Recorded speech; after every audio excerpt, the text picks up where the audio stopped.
By the way, Jessie's taking her road test on Tuesday, so we're just going to get some practicing in. Also, if you live in the Central Florida area, you may not want to drive after Tuesday. Pay attention. Not so bad.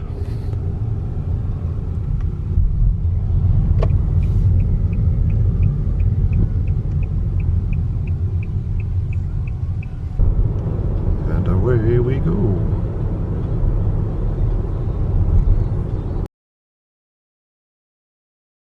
Hey. Hello. Hey, girl. Hello. Hello. Hello. What happened today? Hey, I was breathing.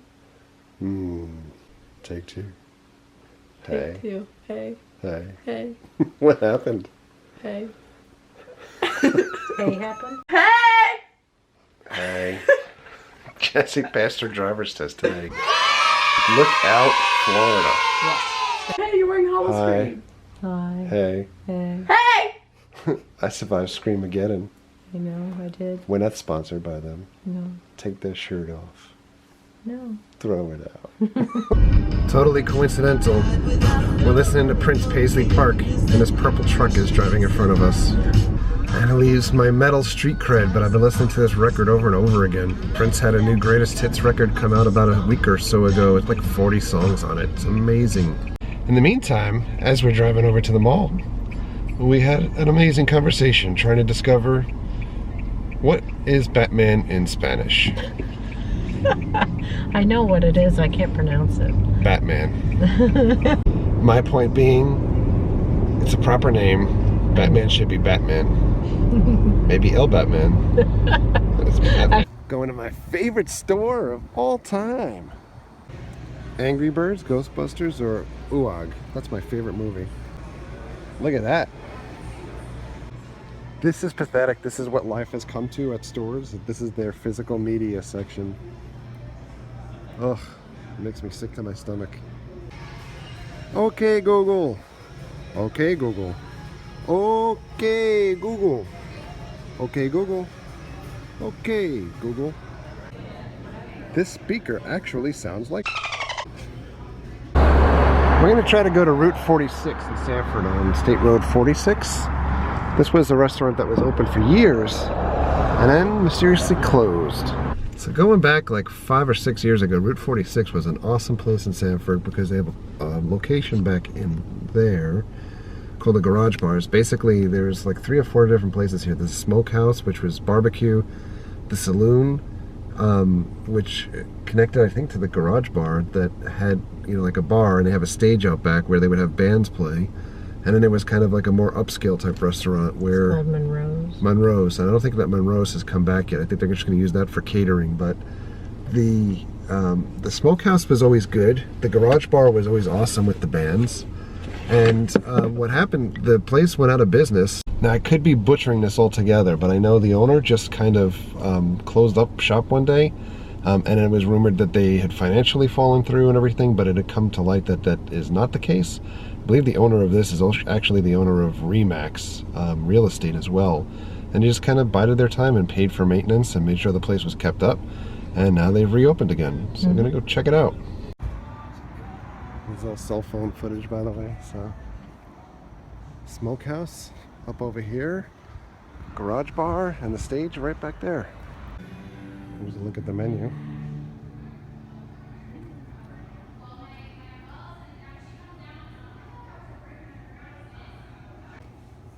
This is what it looks like inside.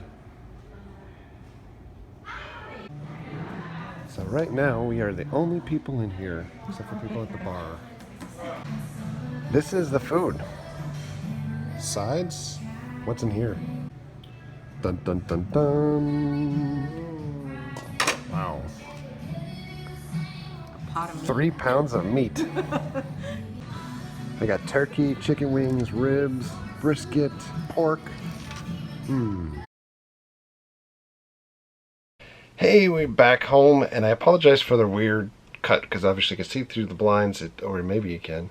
It's daytime, because it's the following day. It's not even like right after we ate. When we ate at Route 46 last night, the food was awesome. It's right back to where it was before it did close.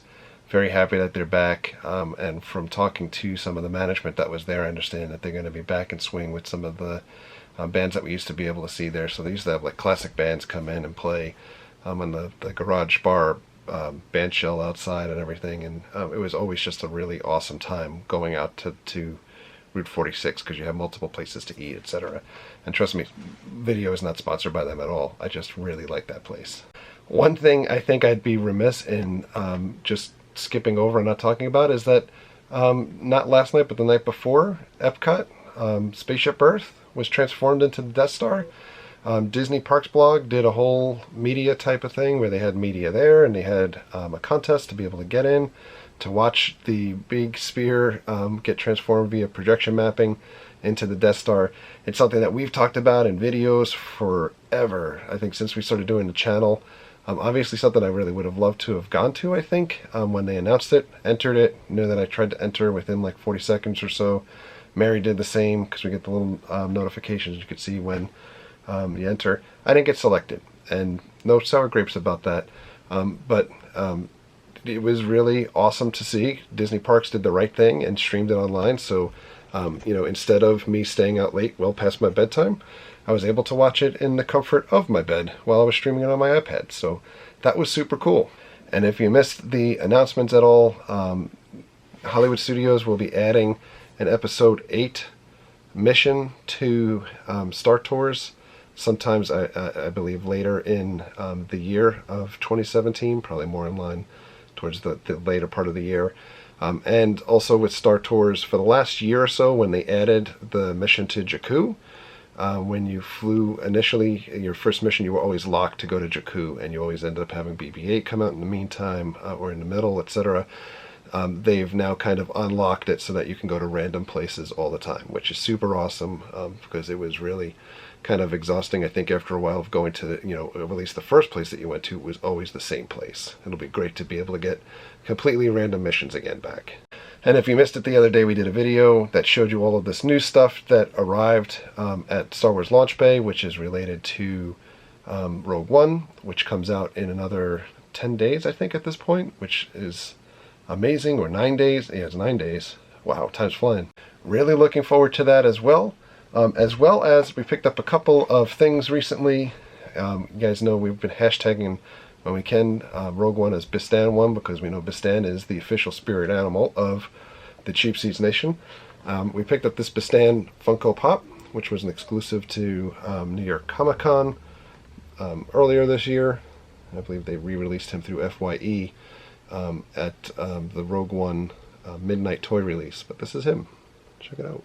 Let's see if we can get it without much reflection here. Ooh.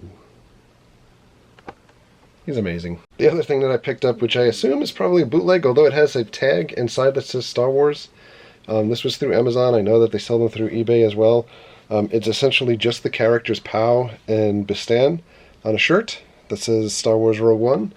I'm very much looking forward to being able to rock this shirt, at least at one of the showings for Rogue One, Bistan One. Oh yeah, and one more thing that's happening at Hollywood Studios, or two more things. They're adding back the fireworks show, even on the nights that Jingle Bell, Jingle Bam is happening.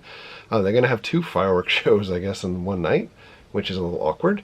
But the Rogue One show, or Rogue One, will be incorporated into the show and also have, and I'm going to use the correct term that was used for the movie, they'll have Death Troopers patrolling around the parks. I know Disney's trying very hard to try to change the name of Death Troopers for any type of thing that's in the parks. I think it's like ARW type troopers, but it is Death Troopers. It's the cool, new looking, black colored stormtrooper type outfits. They'll be in the park as well. And they're adding a brand new tour that starts on January 2nd. I think it's just Saturdays and Mondays. It's a 7-hour tour in Hollywood Studios that includes a stop to eat Star Wars themed type food, as well as the dessert party is included in that for the Star Wars fireworks projection show, and behind the scenes activities at Launch Bay, kind of front of the line opportunities for Chewbacca and Kylo Ren, and front of the line or fast pass type opportunities for Star Tours. And that's a lot of Star Wars updates. And one other update, non-Star Wars related, is more related around concerts, because I know we've talked about this before. We've kind of filmed highlights, I think, for like the last 2 or 3 years while we were out at Welcome to Rockville in Jacksonville. They announced their lineup this week. We'll be back at Rockville, at least all plans are at this point for us to go back to Rockville. We bought our tickets already. Our friend Connor did a really great reaction video for the Rockville announcement, and we can link that up above here for folks to go check out. Just check out Connor's channel. There's a lot of music related things, as well as all around Orlando type things. But the Rockville lineup is, once again, as usual, polarizing to folks, where a lot of folks are complaining about the bands that are included. And it is a variety of bands. I think folks were upset that like Metallica got announced for Rock on the Range and they're not announced for Rockville, of course. I think that the people that put on these shows, that are these festival shows for like the 2-day type events or 3-day type events, they have X amount of money, and most of the money does not go towards the bands. Most of the time the bands are almost playing like for free or for merchandise type sales or for exposure, and you have to find those bands that are kind of willing to do so, other than where you're allocating the money for some of the headliner type acts. Because realistically, I think first day sales or early bird ticket sales for Rockville, I think it was like $90 for a 2-day ticket, and it includes like probably close to 100 bands. Saturday's show is headlined by Soundgarden, A Perfect Circle, Offspring, Mastodon, Coheed and Cambria, Pretty Reckless, Pierce the Veil, In Flames, Eagles of Death Metal. I've wanted to see them for some time, so we'll be able to check them out. As well as Highly Suspect being there, and Dinosaur Pileup. Those are 2 bands that, they're newer bands that I really dig and looking forward to seeing, at least on Saturday. And then Sunday, we get Def Leppard again. And we just saw Def Leppard not that long ago. You guys are interested in Def Leppard, you can check out the link of when we went to go see Def Leppard up here. They're playing with Chevelle, Papa Roach, Alter Bridge, Seether, 3 Days Grace, In This Moment, Dillinger Escape, Beartooth is back again. And if you're a long-term viewer of the channel, you're probably going to laugh, but Every Time I Die is playing again, and I think that's probably the one band that I've seen more than any other band over the last 6 to 10 years. They're at every festival that I go to see, and it's not a band that I actually have bought a single record from at all, but I've seen them play every single time. Rival Sons is playing Sunday as well, and I'm really interested in checking them out. But anyway, that is Welcome to Rockville, Saturday and Sunday. We do plan on being there. We have a very, very busy April coming up. We've got Star Wars Celebration happening. We have WrestleMania happening. And then we have Welcome to Rockville. So pray for my wallet. It's going to be a very expensive month. Well, that's going to do it for today. So thank you for all of your likes. Thank you for your comments. Thank you for your subscriptions. Treat others the way you want to be treated. Have a great night. We'll see you guys.